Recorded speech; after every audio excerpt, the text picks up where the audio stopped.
Yikes.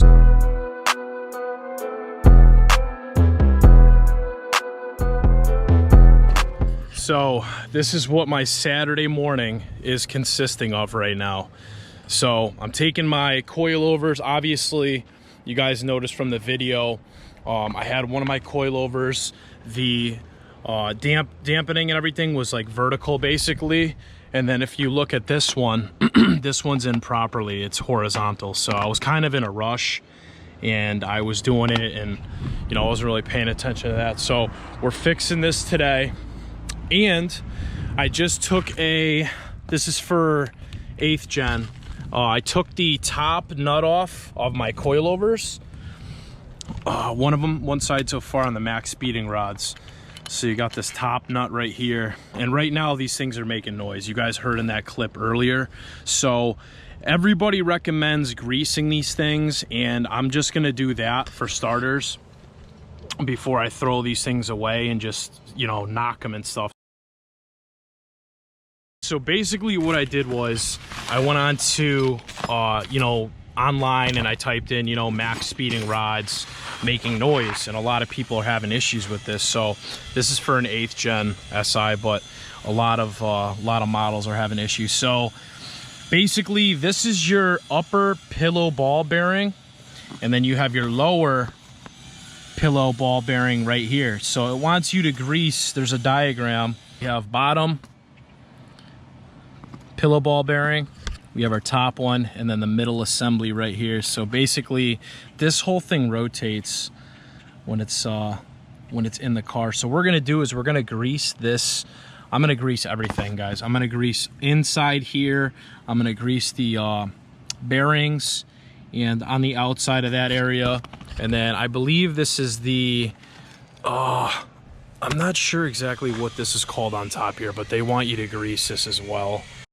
So I just had to look at the diagram. This is the upper spring seat. So what I'm gonna do is clean this off right here. It already looks like there's grease on there, but it's just probably like low quality grease. So what I'm gonna do is clean this up and then put some Honda urea grease on there. The most essential areas for grease right now, I would have to say, is this pillow ball bearing itself, because this thing actually rotates. And I believe that's where the metal on metal is coming in. So we're gonna lay a ton of grease, guys. I got my Honda grease specifically. Boy's got his fingers crossed, guys. I really don't feel like messing with other coilovers right now, and I do want to give these a shot, but we'll see what happens. We're just gonna spread this all around, guys. This is really good stuff. I did use this on my clutch jobs, and it's the only grease I really swear by.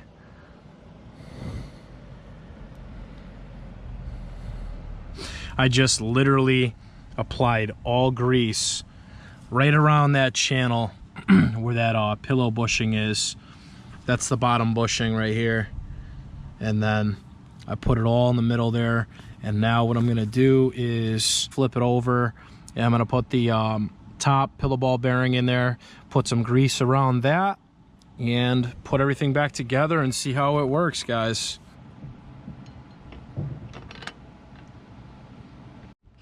All right, guys, and here's how the top looks right there. Kind of hard to see, but there's all grease basically where that bearing is, and the whole actual pillow bushing itself. So hopefully this definitely fixes the issue. Make sure you guys leave a like on this video. Here, yeah, can you see me doing this? All right, guys, so grease is in on the top.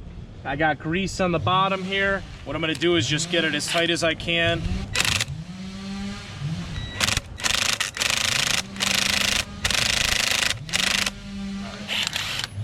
Wish me luck. Hopefully the grease does its job and fixes that ridiculous clunking and creaking. How bad is it, Mom? It's scary. It sounds like crap, so. I want to hear it after too. We're good, guys. Be sure to like, comment down below, and subscribe to see more content.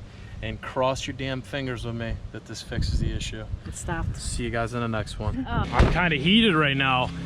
I was torquing down my lug nuts, and my torque wrench broke, guys. The plastic literally just snapped right out of the side there. My batteries blew out. So it's time for a new torque wrench, guys. I really didn't mind this one. It's an e-torque, but if you guys have any good like digital ones that you recommend, drop your comments down below. Very ecstatic right now. I fixed my coilover noise, the clunky squeaking noise that you guys heard in the video earlier, and we're gonna go take it for a drive now so you guys can basically hear how it sounds yourself. And I'm gonna do a quick little review on the coilovers. Honestly, like I can't throw shade at these because they were free and I wanted to give them a try. So all right, so we're driving the car now, guys, and it actually feels pretty good. I will be honest, the rears, I have to adjust the dampening more on the rears, but it is a little bouncy in the back. It also could be because that shock absorber leaked out all of its oil, so maybe that's just kind of the symptoms of it going out. But other than that, the front feels good. I definitely want to lower it down a little bit more because it is sitting pretty high right now.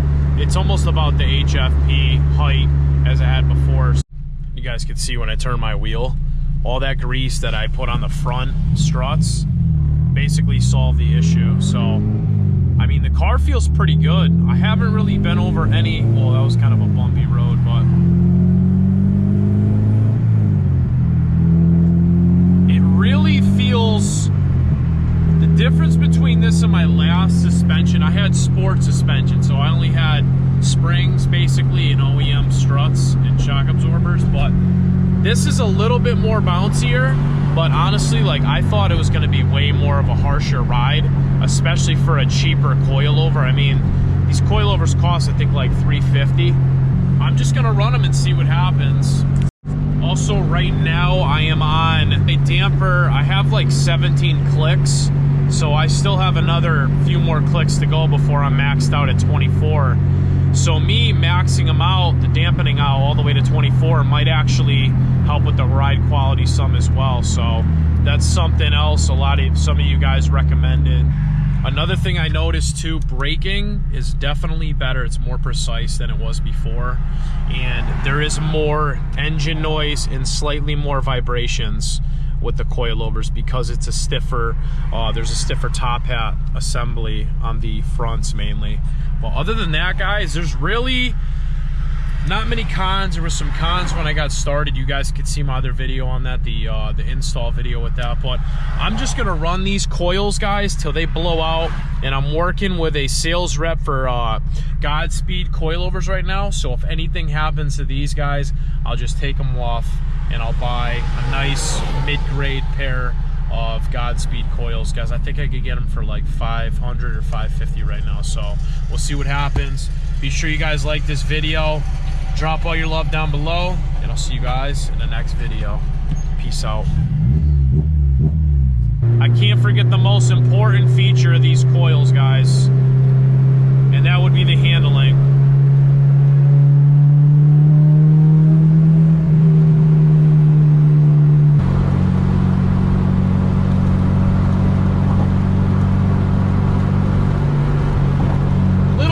You guys can see my body when I go over bumps, and it's really nothing crazy. It doesn't bother me. It might bother some of you guys, but like I said, I still have more dampening to adjust before I can say anything negative about these coilovers, guys. And another thing, they were also free, guys. All right, so I didn't spend a dime on these.